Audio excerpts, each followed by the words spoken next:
Am I audible? Sound?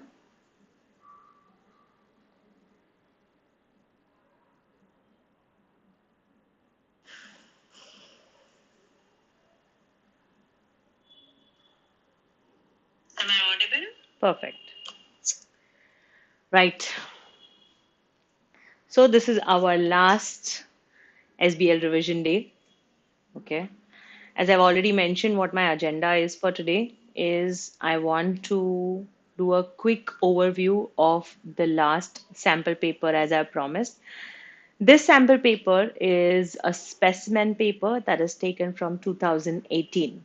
Okay, so it is expected to be big in terms of exhibits, lengthier in terms of the question asked.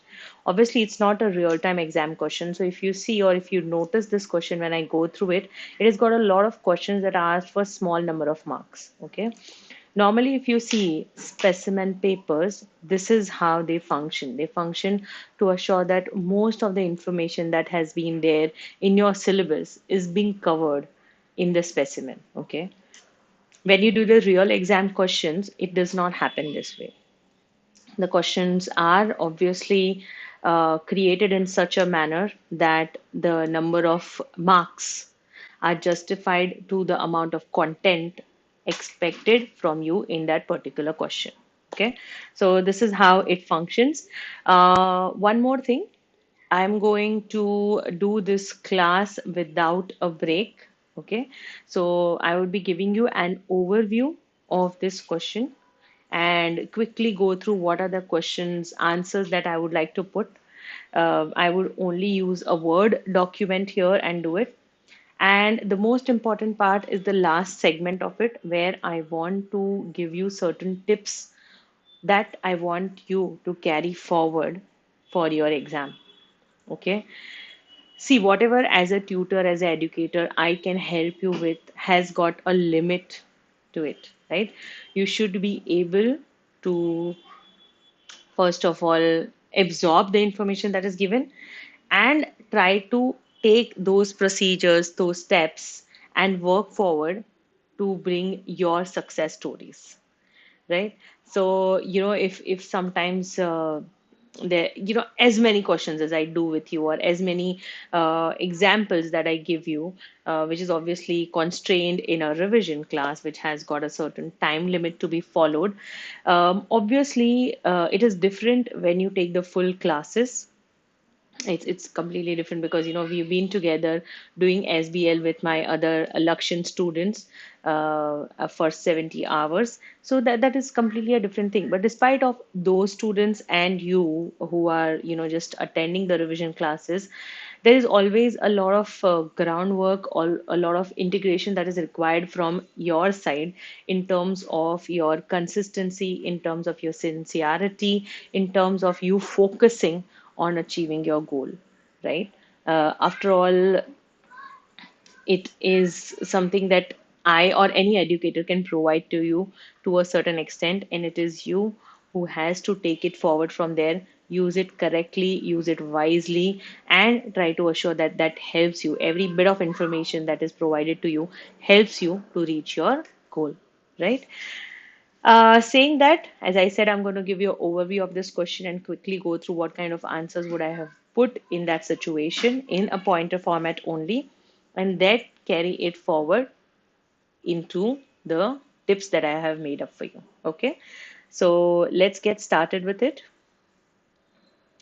As I have already mentioned, this is a question which is picked up from 2018 and it is a specimen question, right? So you have to anticipate the information which is going to be lengthier, the questions which are going to be lengthier too. The idea of picking up this question, apart from it being lengthy and challenging, is that I also wanted to pick up an industry which is not being widely utilized or widely asked upon in most of in the papers that we have discussed so far, right? Which is the technology industry. Here, obviously, this is from a perspective of of a managerial role, looking at a technology industry, but knowing a little bit of technology industry helps you a lot, right?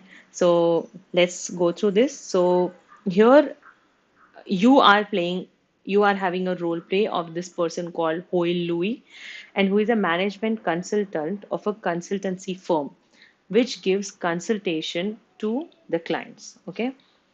One of your clients is DCS, Data Communication Service, which has been, which has been into communication service, telecommunication, and something related to technology. It has got two products that it majorly sells in the market. One is original equipment products, which are maybe parts, communication component parts, and the other is the services.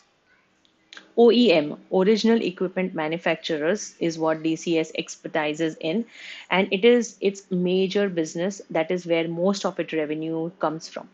The other part is a specialist IT network, which is obviously the other product that the company sells, but it is not as massive as the OEM, right? Along with you, there are two other characters that are signified in the first paragraph. The first one is Denny Lemon, who is a company researcher. Basically, a company researcher is a person in your company, in Hoilui's company, who is going to look into the client's company and research about it, get information about it, right? Because when your company is portraying as a consultancy, and if you are going to give consultancy to your clients, consultancy is basically helping and guiding and identifying what are the loopholes in a company, so they can figure it out and obviously give recommendations to them too. So the whole idea of understanding the company on a first-hand basis is something that is the job of a company researcher. You also have that character in this scenario whose name is Denny Lemon, and you have a part qualified financial professional who is Freddie Lithium. Yourself, who is Hoy Louis, who is the main character here, is a completely qualified chartered accountant. Right? It is mentioned somewhere down there, I'm sure. And there are 6 exhibits. As you know, this is a old version of question. There's going to be more exhibits. Um, I'm going to go to the questions little later, but before going to the questions, let me start running through the exhibits now.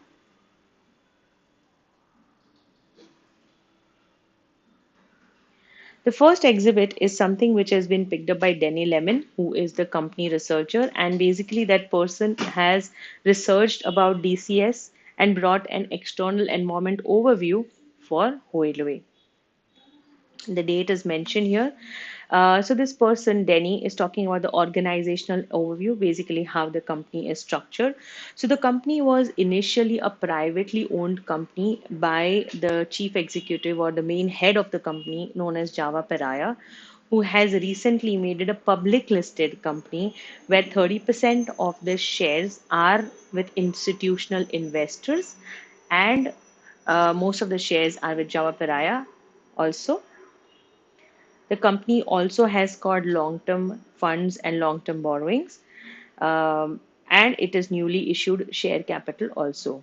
People who don't know what is institutional investors, so institutional investors are companies who will take individual people's funds and invest it into good companies. Okay, so obviously, if you see here, the flotation of 30% of the shares that are publicly flown of DCS are picked up by institutional investors. There is no proper clarification of the rest of the 70%, but it already says that a majority of shareholding is still held by Java Paraya. Company also raises funds through long-term borrowings and short-term finances. So this is how the company's organizational structure is. Now looking at the external environment in which it works, so company works in a pretty stable nation, which is called Prydain, and it has highly developed labor laws and national minimum wages and a newly introduced obligatory contributory pension scheme. So, obligatory contributory pension scheme basically means where the employer also has to contribute towards the pension of the employees. Okay, the government has many worldwide and has invested heavily in national telecommunication infrastructure. and virtually 75% of the population are connected through internet. So the country is technologically savvy also, right? Uh, they are also proposing new carbon tax laws which will affect the IT network. And the electronics and IT industry has recently been identified having a lot of carbon footprint. The problem with these kind of companies are they don't seem to be emitting a lot of carbon footprints, but unfortunately, these kind of companies have got a lot of carbon footprints that they emit, right? What else does it say? It says that although DCS company can approximately estimate its total carbon footprint from the manufacture and supply of components from its factory, it has also not yet developed any proper system to manage the carbon footprint. What is the business model of this company is? Now you need to understand this company is into technology, right? So they have got two products or services. One is the component manufacturing, which is OEM, and one is the supply, right?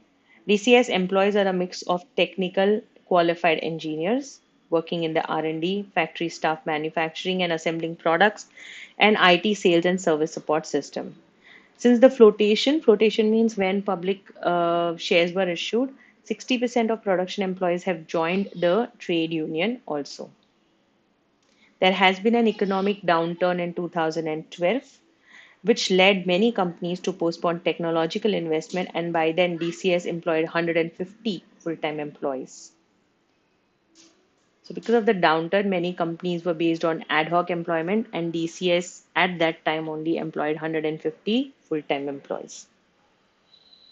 The main source of revenue that comes from DCS is from the manufacturing, and it has 1% of the total market share. 65% of DCS's total turnover comes from the OEM, the manufacturing of the product. Okay.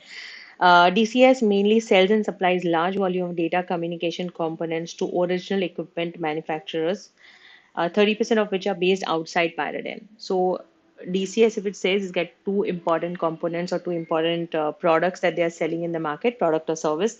The first product is the core component OEMs that is sold 30% to international market and 70% in the national market. It has got 1% of the total market share that it holds, and 65% of DCS's turnover comes from this particular business. The place where it is selling its, the foreign market where DCS is selling its products has got a currency which is devaluing, which is less than Pyridian's dollars. Success in data communication component sector comes from the economies of scale achieved by producing high volumes of reliable components and keeping prices low. DCS company has achieved this despite producing components in a country where there is significant employment legislation setting minimum wage rates and conditions.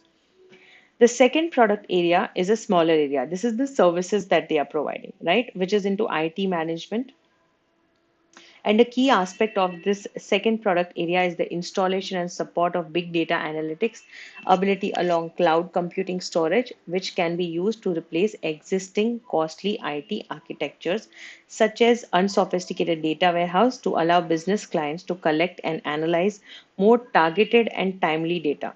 So, what is the service sector that it is doing? It is just analyzing that market for us. Much of this can be obtained from data held with social and business networking software. So basically, what did Denny Lemon do is Denny Lemon basically just explored whatever he could from the external vision of this company. Now, there is one more exhibit, which is an interview between Hoi Lui, who is the management consultant, and Jeva Piraya. Okay. In this interview, we are going to understand what has Jeva to say about his company. He's also the CEO of the company.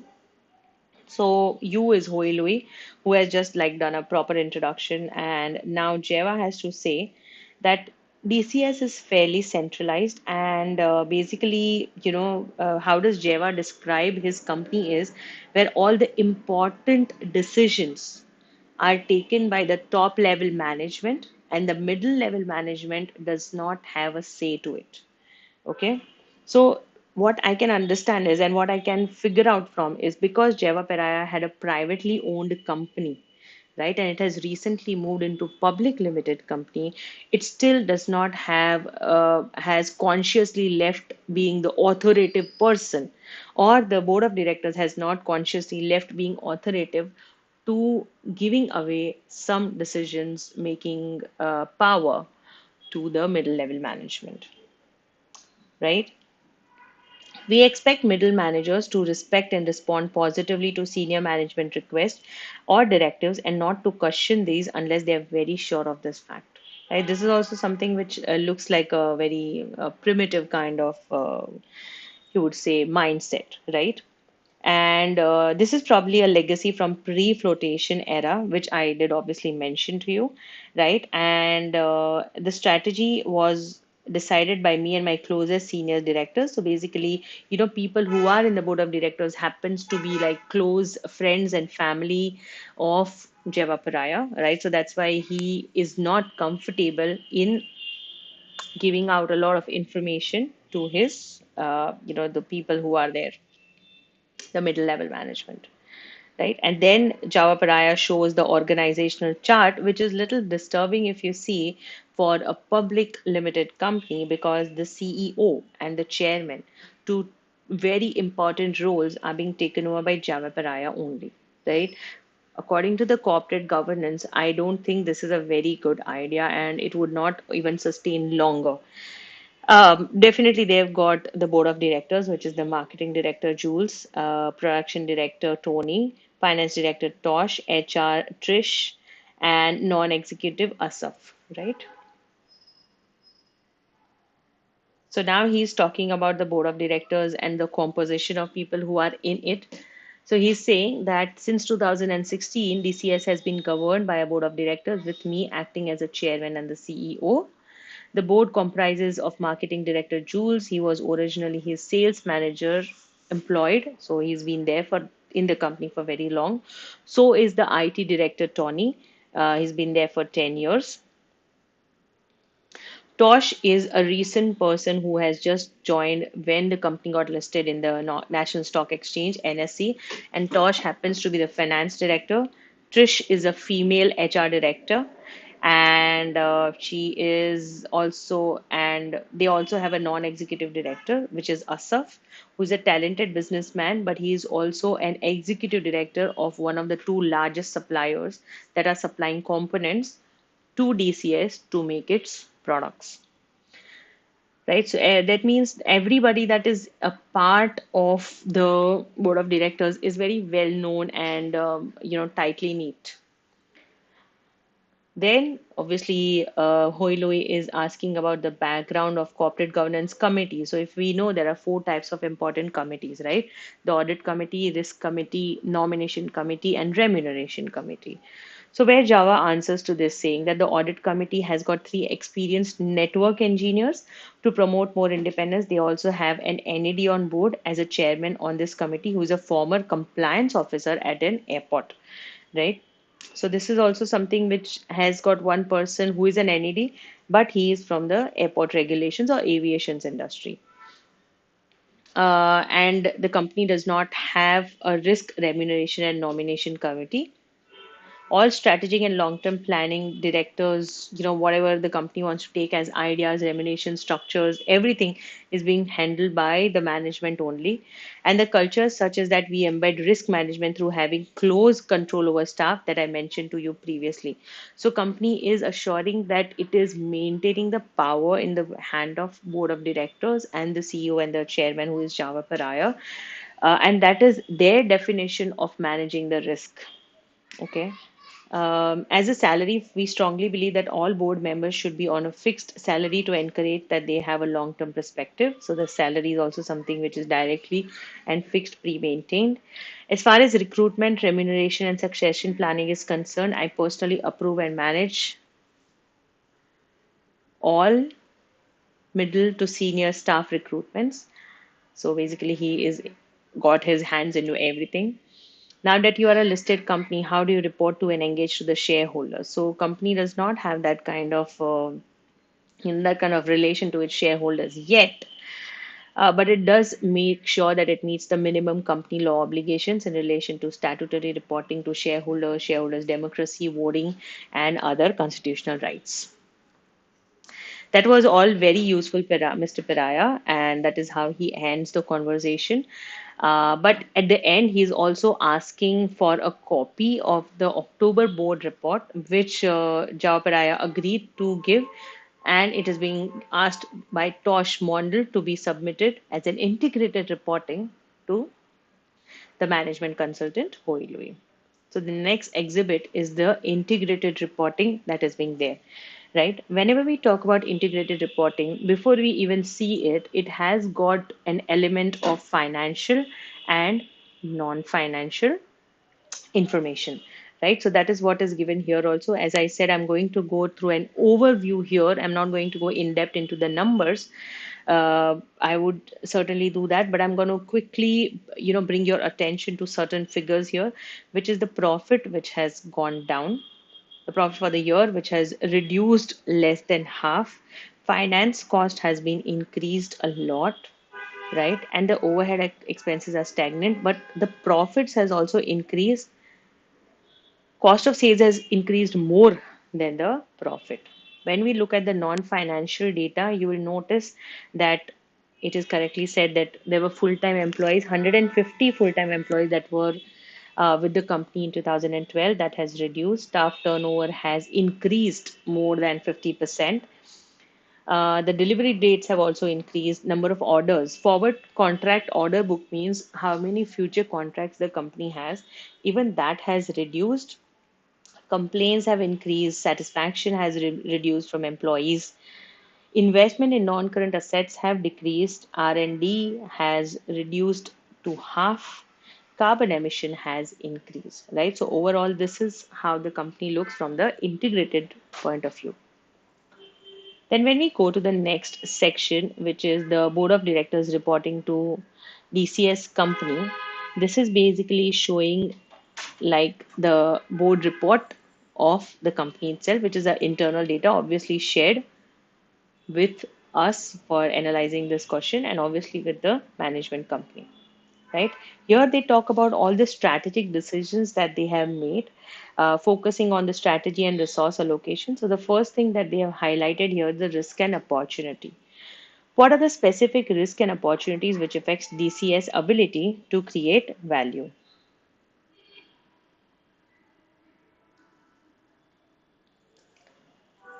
right?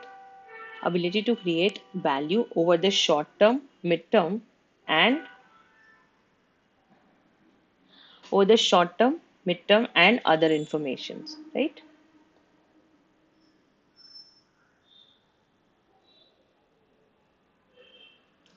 When we talk about the short term, mid-term, and other informations, uh, organization is dealing with. So by 2014, the international market for data communication components started to saturate and decline, which we did understand that the market has got a little recession problem. From the supply and support of contract for specialist IT network management, we are now finding it increasingly difficult and costly to maintain the required level of network support.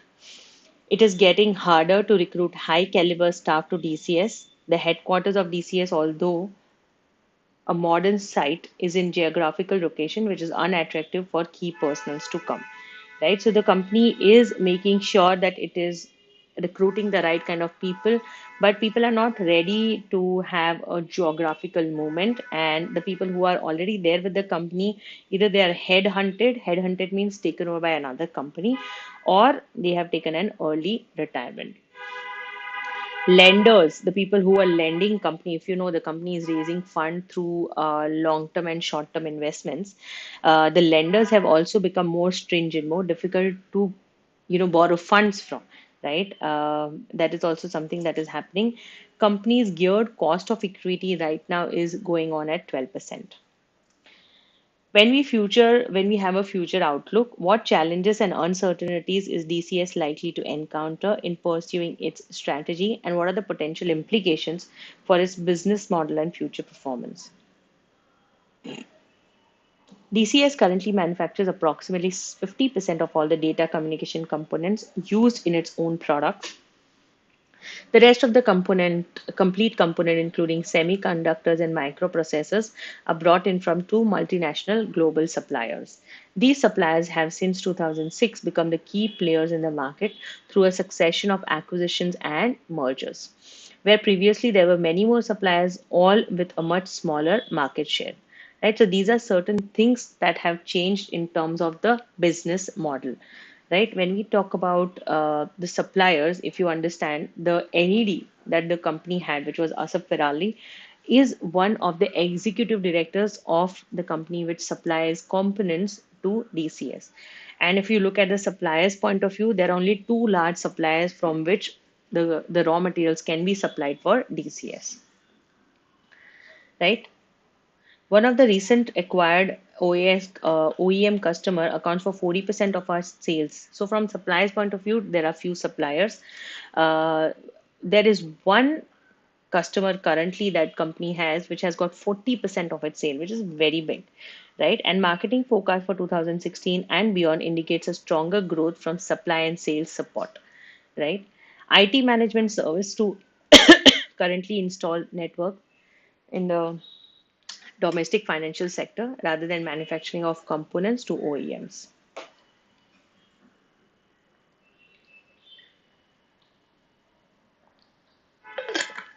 The company has got potential for growing in cloud computing and big data analytics in the SME, which is small and medium enterprising sectors. Right now, that new market, which is providing cloud computing and big data, has got three players. So obviously, it is not a market which is pretty eroded. Strategy and resource allocation, where does DCS want to go and how does it intend to get there? So, as executive directors, we need an appropriate strategy for the next year, 3 to 5 years. On current trend, we are looking at approximately 10 years of year on year decline in our revenue for the next 3 years. At this forthcoming board meeting, we need to discuss and decide on the best strategies for us as a company. We need to decide between two strategies. Do we realign the business and make it less reliant on the high volume, low margin components, or we reallocate the resources from the data communication to higher value added sectors of the network? So, company, if you see from the financials, it was not looking very promising, right? That's why company needs to take action, and it has got two means of doing it. Either they can realign, or they can reallocate their resources, right? To do this, they would need further exploiting of technologies and understand where there is better opportunities, where they can, earn better money, and that is where they want to focus on, right? So, what do they get out from this is the conclusion. The DCS board should now evaluate the risk and opportunities and take a key decision. DCS also needs to consider how it implements its chosen strategy and how it will finance it. See further informations below. Further tangible benefits and costs resulting from various potentials is in 2015, we have estimated that the net cash contribution from the data communication segment of the business is 1.55 million. Net contribution to network support and supply is 0.85 million. There are interest after tax, and the expectation in the total cash flow contribution will continue to decline by about 10% each year if we do nothing. So basically, these are what are the benefits and costs of how things will move forward if the decisions are being made. What does the refocus strategy involve? So we can implement this strategy by reorganizing our sales and support team, making manufacturing cost efficiencies, and targeting our data communication component customers more effectively. If we are successful, we estimate that we can at least maintain a total cash contribution of DCS at the current level of 2.4 million for the next year. So this is what they want to do in terms of their refocusing strategy. When it comes to realignment strategy, this is where the business towards the network supply and support segment will work. So if you would have paid attention to the earlier discussion that has happened, that is where company had new options of realigning itself, right? So Component sector is forecast to decline at 10%, which would happen in the upcoming 3 years. And regardless of this, of how the net contribution from the network, the IT system support business is expected to grow under any assumptions. Forecast annual fixed cost and working capital savings from the decline in the data communication manufacturer is expected to be 3.5 million 0.35 million from the general cost, and will also result in carbon tax cost saving of 0.15, which makes a total savings of 500,000 for the next 3 years. There is a data which is given below, which shows the projected growth in the cash flow, network supply, and support segment in the upcoming 3 years if the realignment is done and additional investment is taken place. I will just explain this into you in a nutshell. Basically, what is this is basically, whatever realigning strategies they are having, they are dividing it into the probability of that maximizing that growth or materializing that growth, right? So if the contribution is done by 25%, probability is 60% that it will grow. The fixed cost will increase by $0.75 million, and the annual cost will be saved by 500. So under both all three circumstances, the annual cost will decline by minus 500,000, right? 30% chances are there, probability is there. If the additional contribution is for 15%, the forecast would be 0.45, and 10% would have an additional cost with the probability of 10% of probability also, and the annual fixed cost increasing by 0.25.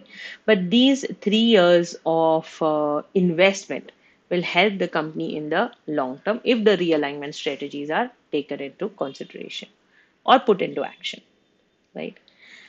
Then the next one talks about the evaluation of strategic choices that the company has. Refocusing, if it is refocusing, then the company will make a stagnant growth of $2.40 million for all the 4 years, right? If it is realigning, then the cash contributions would increase in the last year, obviously, which is in 2016, but then after there would be a fall in the cash contribution, right? So if you notice here, the total cash contribution strategy, if you are using, then the profits will keep on increasing, but the increase is very bare minimum. This is with the realigning strategy, okay? And if you look at the total annual fixed cost based on the expected growth, then also there is a fixed cost that you can see of 0.610. The cumulative payback is, I think, the only strategy that they use to understand how much or when will they get their money back, and that comes back in 2 years and 11 months. The last exhibit is the note from the middle level management on the focus group meeting. So basically, Hoi Louis wanted to understand the middle level management also, and that is where he conducted a little focus group meeting means basically having people from a particular department, and talk about the the complete department, or talk on behalf of the complete department, right? uh, and that is where you are getting different quotes or talks. So one of the management accountant from the finance department says that the investments have a very strict policy and of evaluating investment of projects, but for maximum 3 years only. They also ignore cash flow to ensure that any investment we must take must be in the payback time period. So if you understand, and if you remember your financial management little bit, you would realize that payback is a very primitive way of, or a primitive method of finding out the return on your investment, right?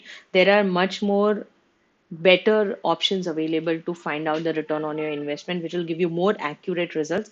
But this company focuses on PBP only, and that too strictly for 3 years. Cash flow is not taken into consideration. The second person is from the engineering. He's an engineer from the network supply department, and he says that they promised anonymity. So basically, this person.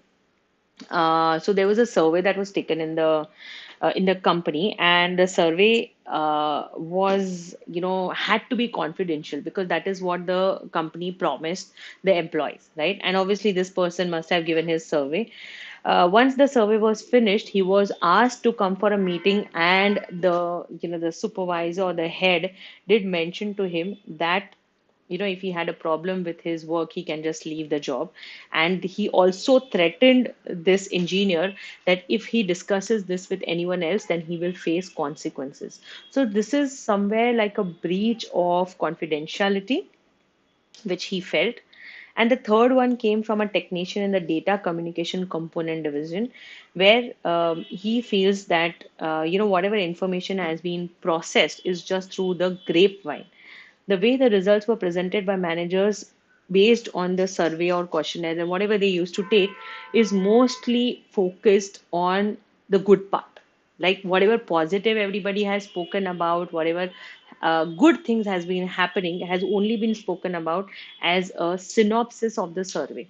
But the things which they missed on is features like where the disappointment lies, what can be or where can be a room for growth. All these things were missed upon. When it comes to the quotes from her sales support engineer, we rushed off our feet due to key staff leaving. Yeah, this is issue that they had, that many people left the company and there were so many customers to be handled with a shortage of staff, and because of it, there were a lot of delays that happened. The sales productivity might be improving because fewer of us are covering a greater geographical area. Customers are not as satisfied as they used to be and are making more complaints. After this meeting, you went back and started preparing your report, right? Because now you have got a lot of idea of how things work in this company. So let's see what are the questions that they are asking. Right, I'm just going to open another Word file, right? And I'm going to Right. I'm going to write the answer on this Word file. So we have the question and answer that you can see on. Let me just quickly check. I've got 2 pages on. Perfect. Right. So let me just go through the first question that we have here. As I said, this is more focused on the overview only. So we would be doing that.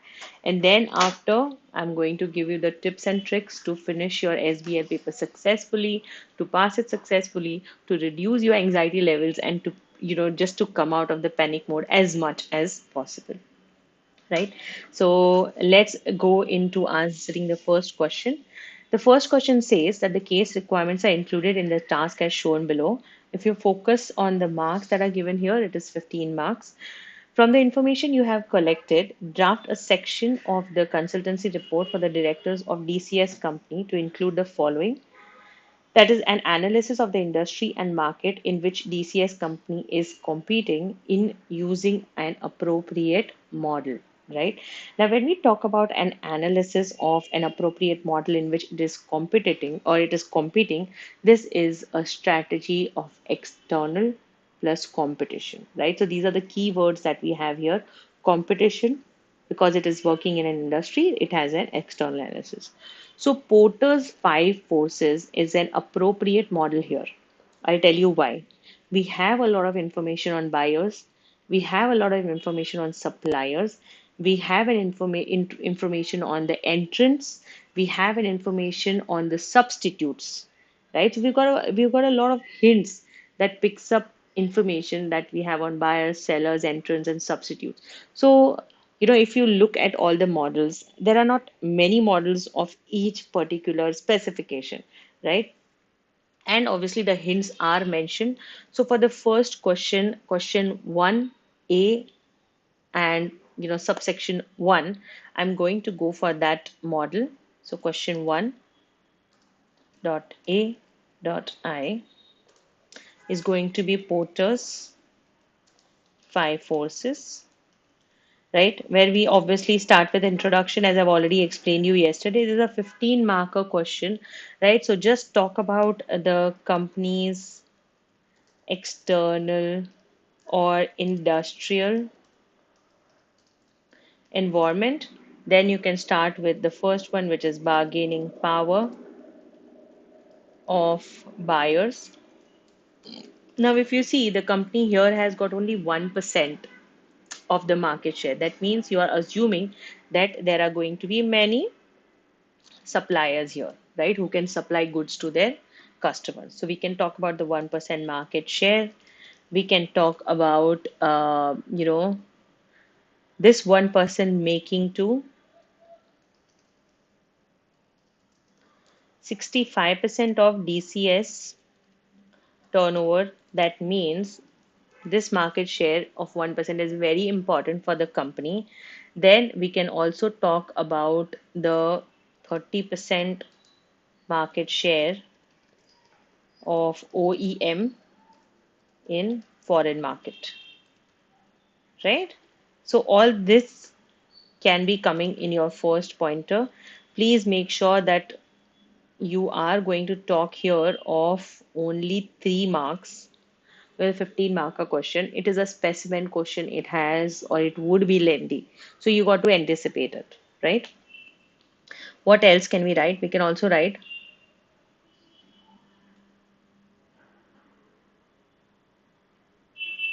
the infusion of SMEs that the company wants to get into, right? So that is something which the company is looking into, that cloud computing thing.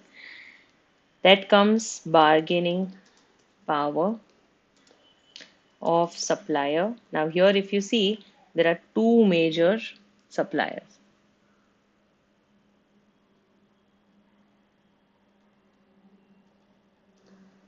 50% of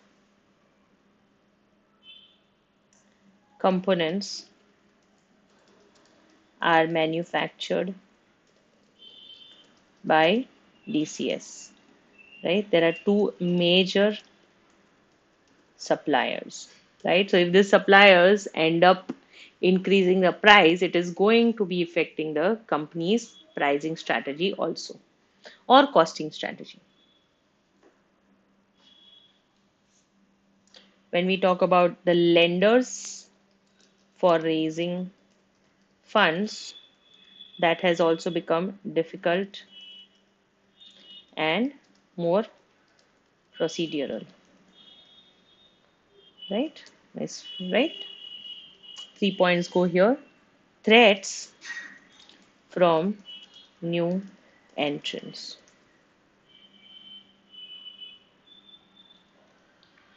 right? The company operates in technology. So the company operates in technology, and going obsolete is very fast, right? There can be a rapid moment of being, going obsolete here, right? Also, when we talk about new entrants, the exit cost and entry barriers are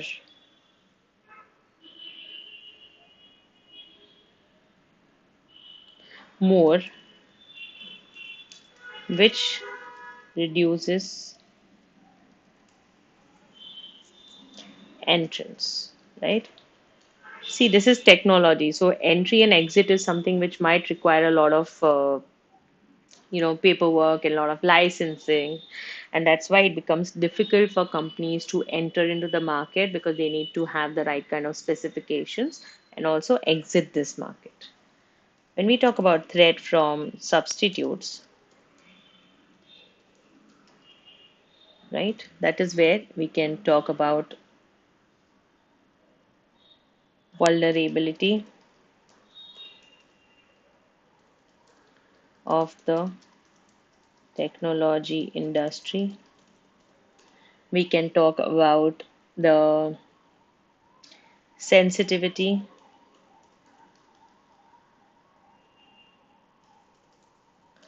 right? And we can talk about the right expertise. If there is no right technical people that you don't have the right kind of expertise, working in this market becomes difficult, right? Then competition which is high. Company has only 1% market share.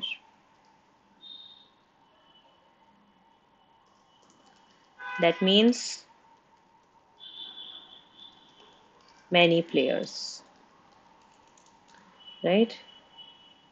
It also means that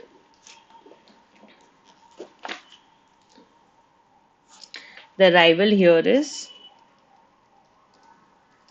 intensive, which can make the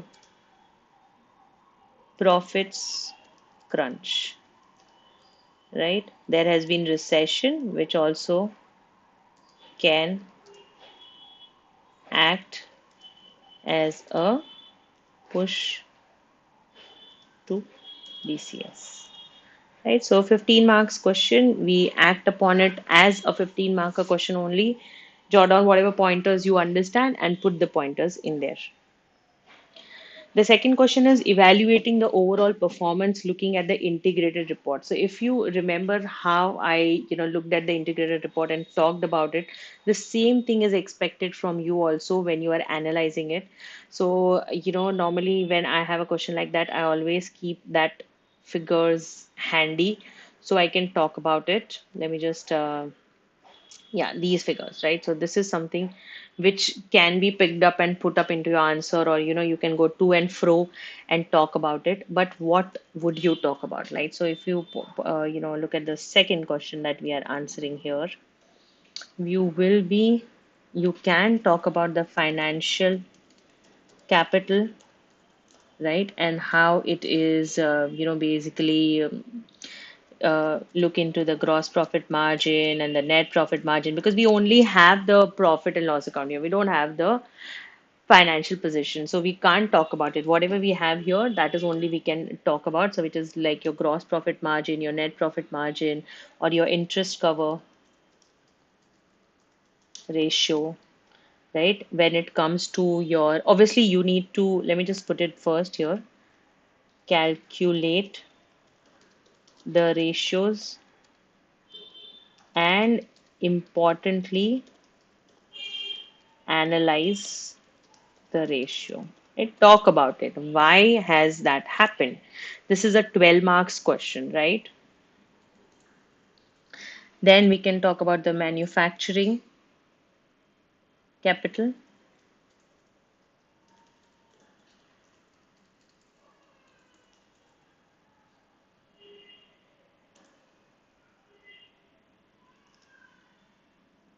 right? Then we can talk about the human capital, which has also reduced, right? In human capital, you can focus on the sales revenue per employee, talk about the staff turnover, right? What else? Then you can talk about the social and relationship capital,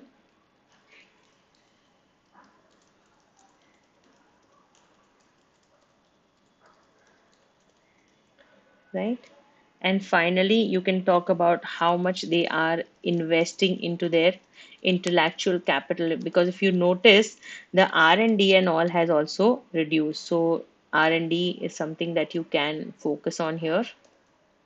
See, this is a 12 marks question. So you need to talk about information and you can shut it out. If you can't recollect these capitals that I have shown here, you don't have to worry. Just look at the figures that are deteriorating and talk about them, right? As simple as that. But make sure that you focus on financial and non-financial equally.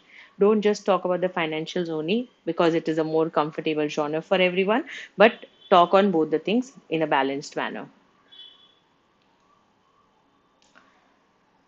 Let me just go back to the question.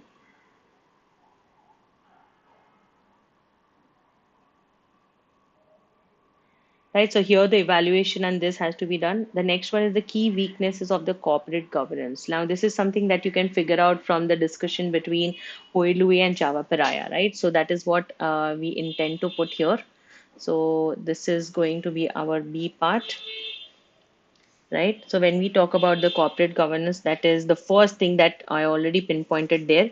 Now, take a look at the question. It's a 12 marker question, right? So we can give like decent 4 points or decent 5 points and do the job there. So we can talk about CEO and chairman, same person, right? Java Pariah. Then we can talk about lack of independence of NED, and obviously there is no diversity because there's only one female, which is the HR director. Then no induction policy for the board of directors. Right, there is no induction properly taken. These people are the ones who are already there with the company. They've just come on board, right? Then we can talk about the only audit committee is formed, but no risk remuneration and nomination committee, right? What else can we say? We can say audit committee also has improper constitution, right? People who are in the audit committee are not someone who are very good. I've already given you 5 points, right? So you can talk about them. There are more points there, and if you want, you can add them up also. Let's move to the next question. What is it? Under the Strategy and Resource Allocation heading in the October board report, the possibility of DCS companies supplying and supporting such technology as cloud computing and big data analysis referred to accompany the consultancy report, a presentation is needed about the exploitation of such technology. So basically, they need two PPTs, two presentation slides, okay, including the relevant bullet points and supporting notes, highlighting the key benefits and identifying the main opportunities presented.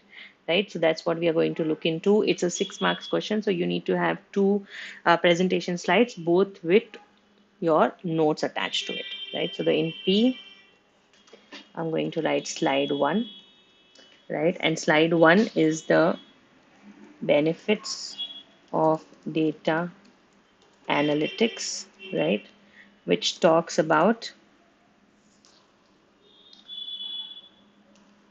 sensitive analysis, talks about soft surveillance, then open communication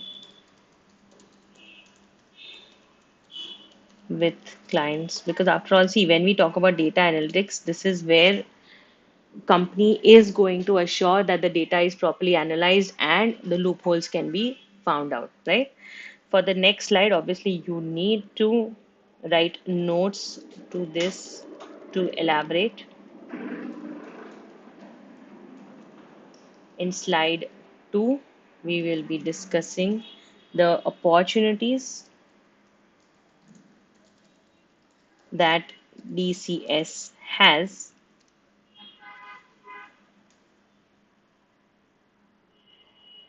for big data analytics, right? So that is where we can talk about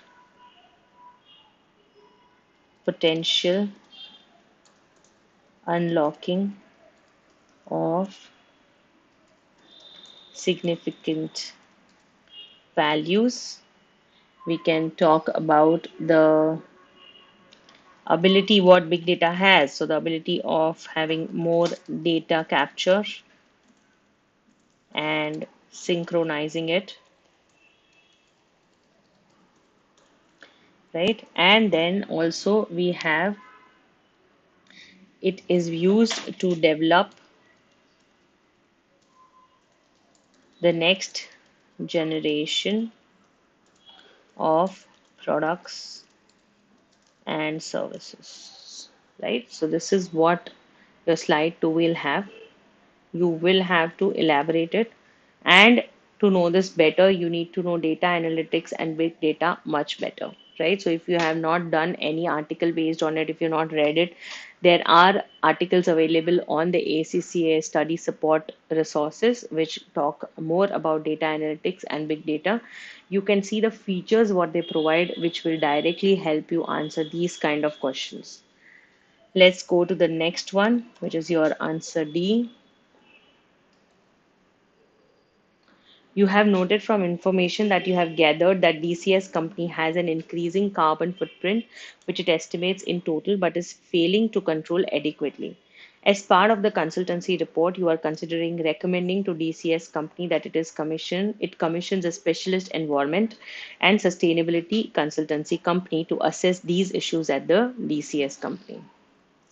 Draft a conscience section of the consultancy report which constructs the case for decommissioning an environmental and sustainability report audit on DCS company from both financial and environmental perspectives, right? So now you need to make a consultancy report.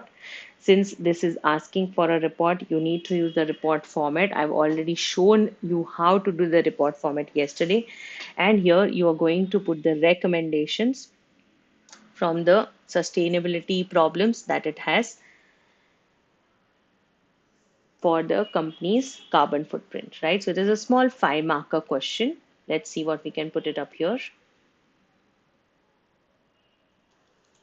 So I'm just going to write, you have to use the format of report. Please note that this is just a 5 mark question, so don't be very exorbitant in writing the answer. Be very crisp in what you are putting up here. We're just going to talk about the recommendation of sustainability issues. Right, so when we talk about this, we can talk about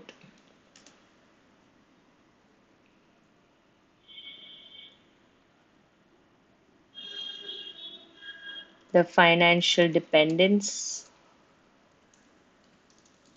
company has on funding, right? Um, we can talk about the corporate governance, which is not working well. We can talk about the management having too much power, which they're obviously not diluting, right? We can also talk about, in a good manner, we can talk about the experience that company has, right? Then we can talk about the raw material, which is obviously, having a lot of carbon emission, sourced more ethically and consciously, right? So that is where, company can make efforts to assure that, it is not, it's not just spoiling the environment on a larger manner. Then mitigation of carbon footprint. See here, when it talks about recommendations, no, use your assumptions, use your own ideas to see how it is more sensible to reduce it, right? Let's go to the next one. There's just a 5 marker question, so just stick to those 5 marks. Don't go very overboard on it. The second question has got where you are going to identify the three main risks that the company has and put it on the heat map, right? So the three risks that the company has is the strategic risk, because its strategies are somewhere, which are not correct in terms of being very strict, being, not giving out a lot of things to its middle level management. So that can be something which is on a very red zone in a heat map. The financial risk that the company has, because it keeps on borrowing funds. It has got shareholdings also, but it does not have a good corporate governance, which somewhere would make it difficult for the company. And the environmental risk also, but which is on an orange side. I would tell you why, because the environmental risk is not high as of now. it is something which is faced by the whole industry, but something which predominantly does not affect the company. There's nothing that says that it affects the company on a major side. So we can just identify three main risks and talk about them, right? So this is our question two, and this is my A of question two. So in heat map, as I said, you move from green zone to orange zone to red zone. A red zone is where company needs to take quick actions and assure that the risk is being managed correctly. So strategic risk, when we talk about the strategic risk, it is in the red zone because the strategies are not correct that the company has. Then you can talk about the corporate structure.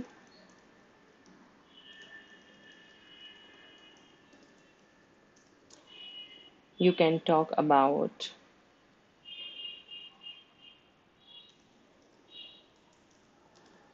excessive power,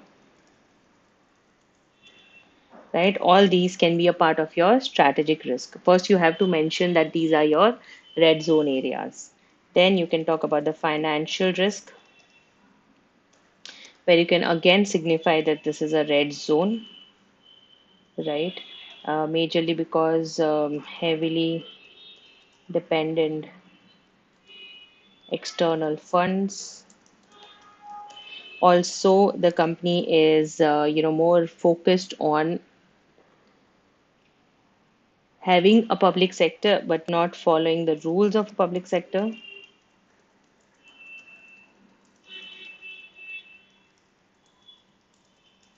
So somewhere down the line, it is possible that the National Stock Exchange removes it from the listing also, right? Then we talk about the environmental risk,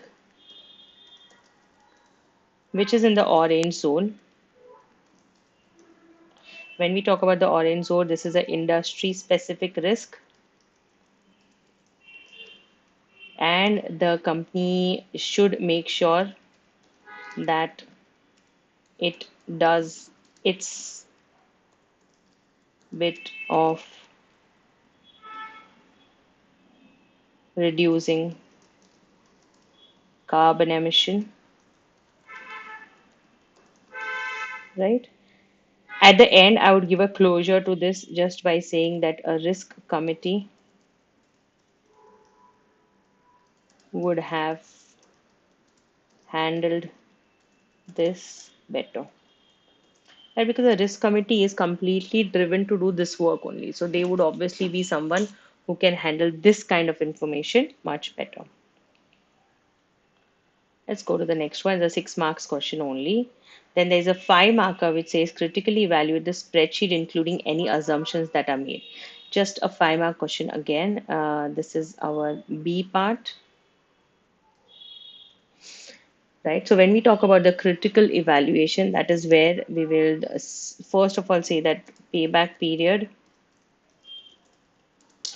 is a primitive way of calculation, right? Many more detailed and more modern financial analysis tools can be used. If you notice, the company does not take cash flow into consideration, so that also is something which is wrong. The company only takes 3 years financial data, which is also incorrect. So these are certain points that you can feature in critically evaluating the figures that they have given. So this is also a 5 marks question. Stick to those 5 marks. Don't go overboard. Sometimes you will see that when you go overboard, it does not give you any essence in terms of increasing your marks, but it eats up a lot of your time also, right?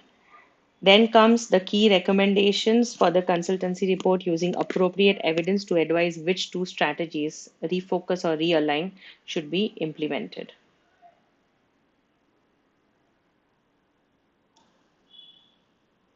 Right. So when we talk about refocusing and realigning, this is your BI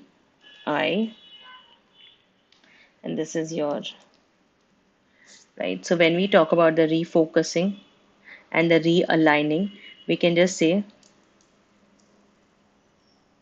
that refocus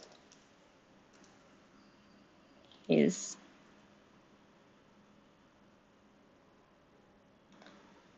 removing removing your ideology from other segments and focusing back on things done right in the business, right? So here we can add up pointers saying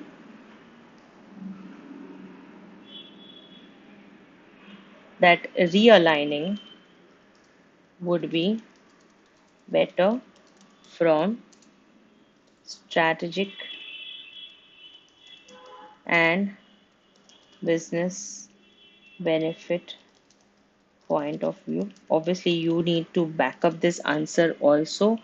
That you can do by saying that DCS can become a differentiator with that, right? It can have higher value, lower business, and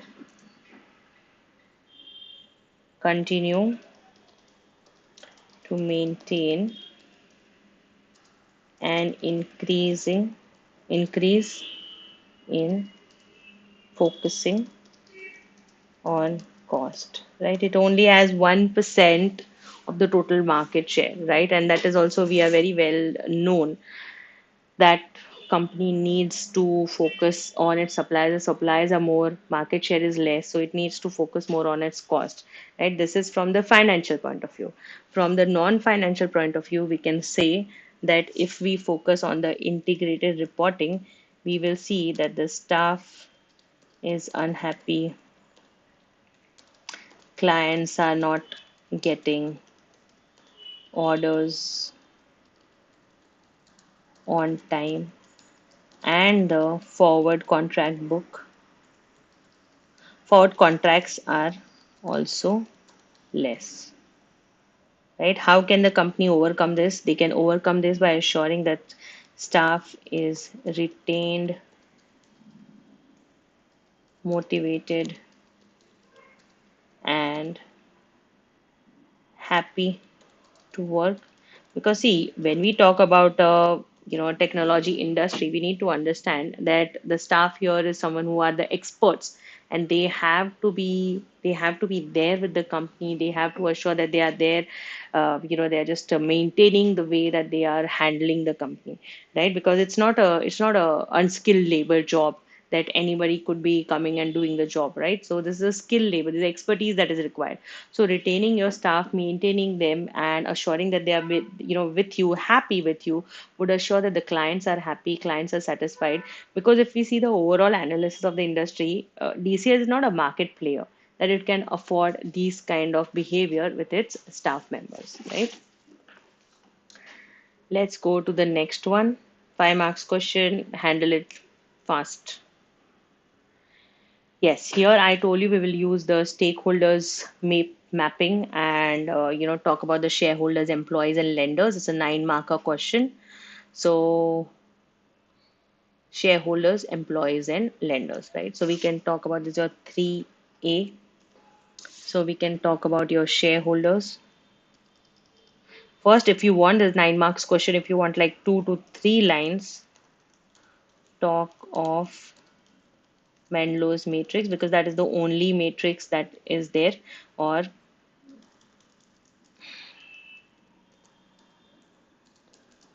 shareholders mapping model. Both of them are same only, right? Then you come to the main part where you're talking about the shareholders, right? So what you will talk about this shareholders, that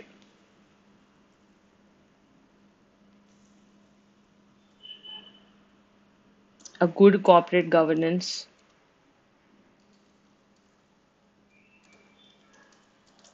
attracts more transparency,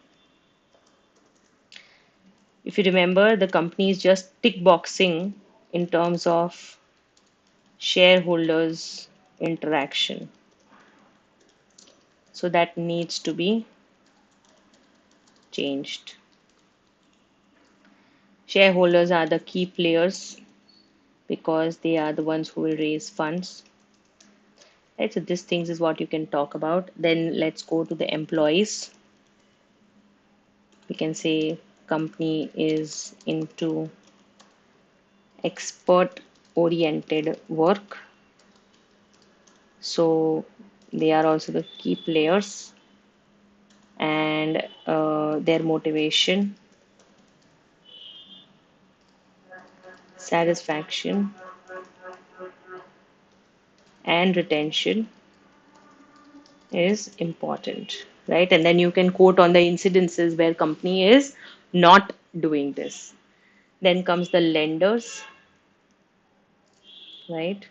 Company needs high fundings right now. Company is on high funding, right? So that's why also they had high fundings, but now obviously the company is more on the this. So um lenders have become more expensive.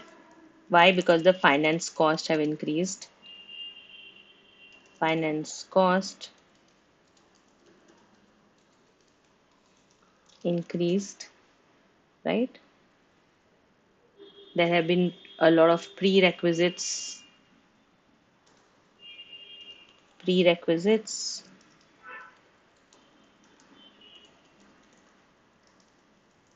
and covenants to raise funds, right? So these things you can signify when it comes to the mapping of the shareholders.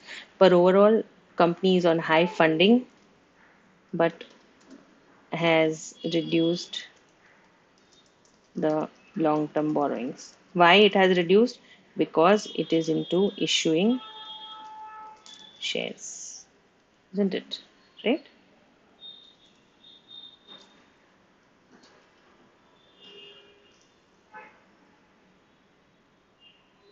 Criticize CEO and HR's ethical and professional behavior, right? In terms of the last survey that we had. So I'm just going to look into that and we can talk about the B part here, where there is lack of integrity, right? You can mention the incident when there was confidential information which was shared and the employee was threatened, right? Lack of objectivity. The whole point of taking a survey or a feedback from your employees is to assure that whatever loopholes, whatever challenges that they face are being taken care of. But if that is not done, unfortunately, the whole idea of doing that thing is not there. It's just a hollow kind of information, right? Then there is lack of professional competence, isn't it? There is lack of professional competence because people who have been on the board of directors, either they are like close family or friends, and the NED also happens to be someone who is, the executive director of the supply of one of the major suppliers. The audit committee also has got a person who is from aviation, but no one who is related to the industry that this company works into, right? So lack of professional competence also you can see. Then definitely the confidentiality is not maintained, right? How many marks question this is? This is just a 5 marks question. So you can either talk about these kind of incidences and talk about the, segregate them in this kind of behavior and talk about them. Or what you can do is you can always take individual examples, whatever we have from the last exhibit, take individual examples, quote the example, and tell what is ethically or professionally wrong in it, right? So you can do that. Either of them, it's a 5 marks question, very straightforward question, right? Now, here there are certain things which has been a comfortable level and a non comfortable level for any person who is doing a SBL paper. Like there are many incidences that you see, despite of this question being huge, big, a different kind of industry, you would see that there are many comfortable sections that you would come to realize, right? Obviously, see, I am helping you out in making the pointer, so that is helping you to strike the answer right. But that is the whole point. If you go through the ACCA study hub and if you go through the past papers, you will get this idea of what should be written in what circumstances or what task. Okay, that's my whole idea of doing this. See, as many question papers as I do with you would not help you to pass the paper until you start helping yourself, opening the ACCA study hub, doing the mock papers, and getting it more acknowledged, right? So this brings us to the end of the official revision. But before I end it, I want to, give you like a quick tips of what should be done in the SBL paper, right? So I'm just going to put my screen on the break mode for a minute to open the appropriate paper for you, document for you.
So, here I have just mentioned certain points which I feel are important for you for giving your SBL paper. Okay. Obviously, this is my way of approaching a paper or my way of helping you out in any manner that I can to make sure that the whole experience is eased out for you, right?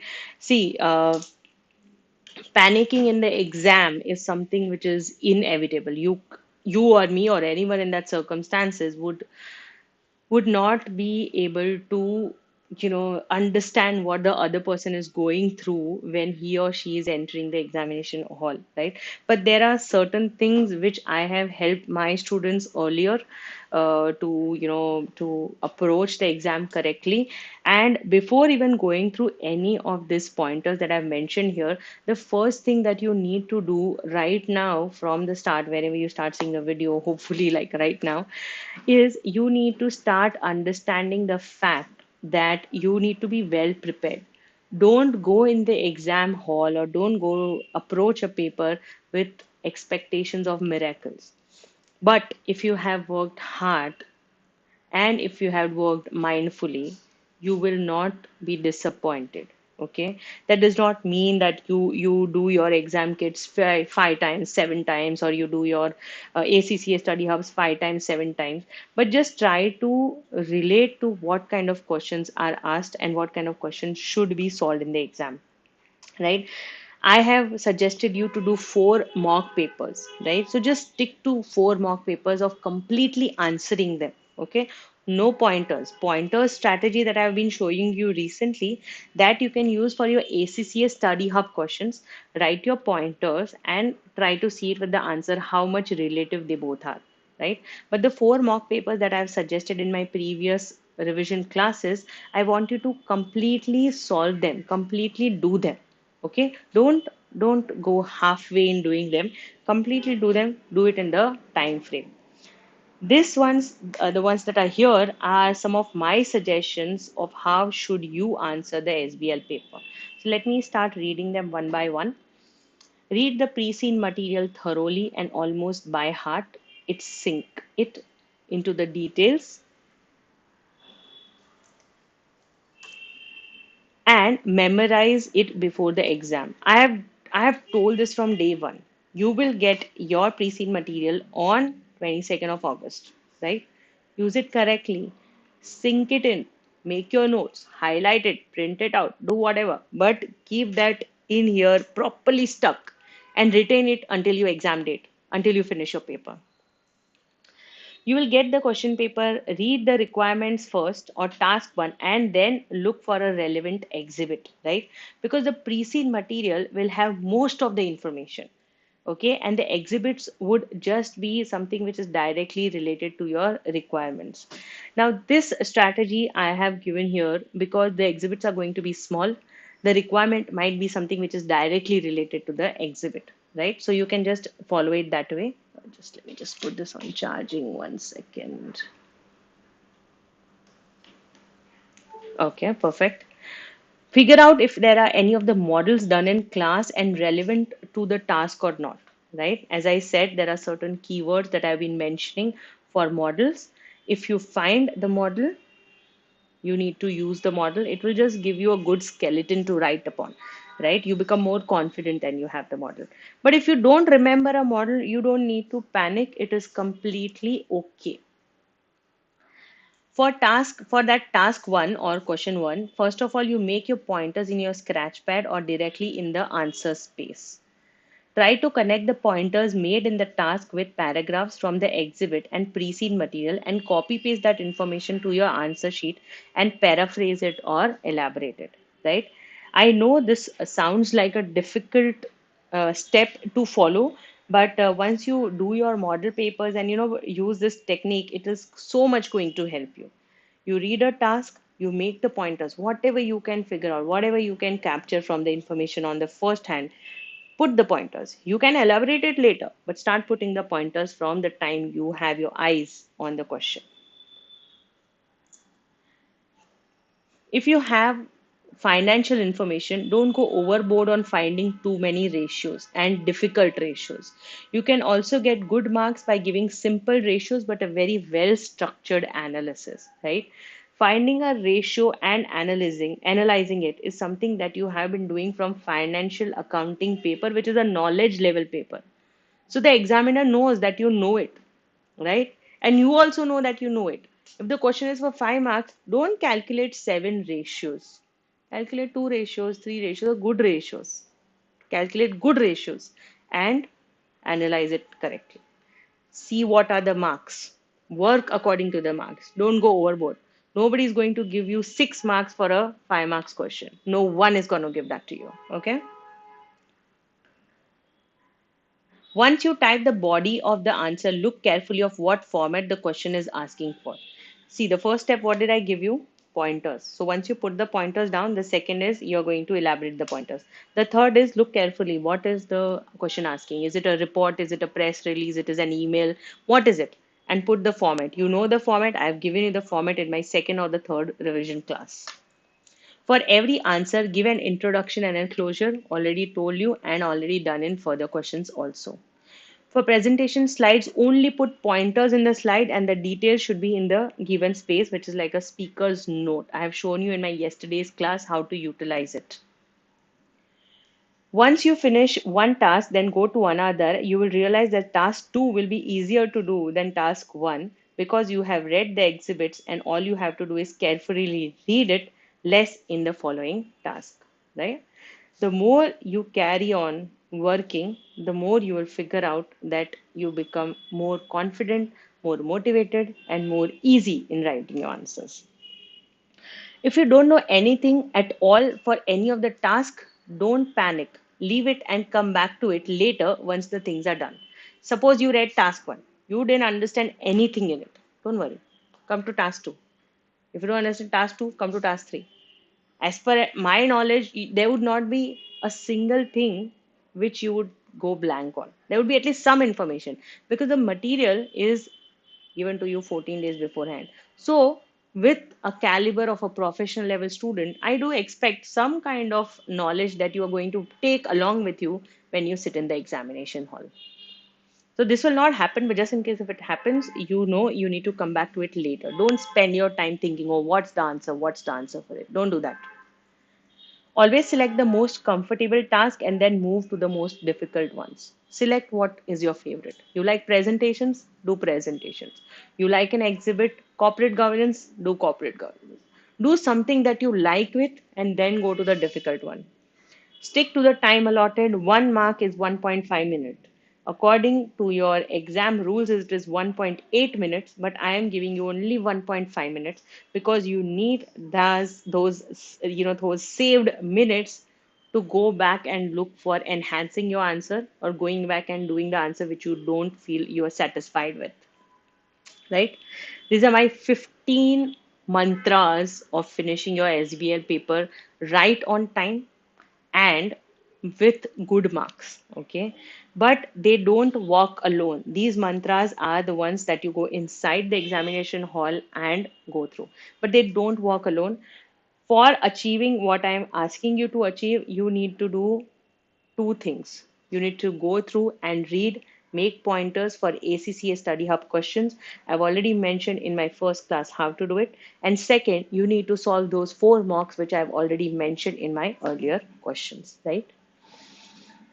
So this is all that I can give on my side to you all, and I wish you guys all the best for your SBL paper. I know you will pass with the tips that I've given. You just need to follow them. Stop thinking of what you've done for all these days. Okay, if you are starting today, this is your morning. This is your starting. You start from today. You carry on continuously. You carry on religiously focused for this coming 3 weeks, and I know you will pass the papers with the tips that I've given you. Thank you so much for taking out time to take the revision classes for SBL.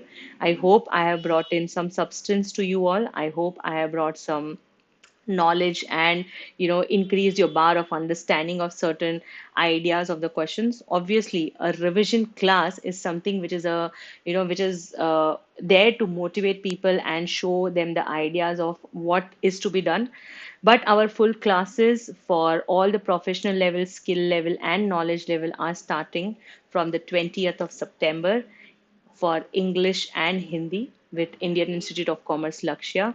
So you can finish your papers and enroll for the upcoming papers with us. God bless, happy studying, and have a lovely time.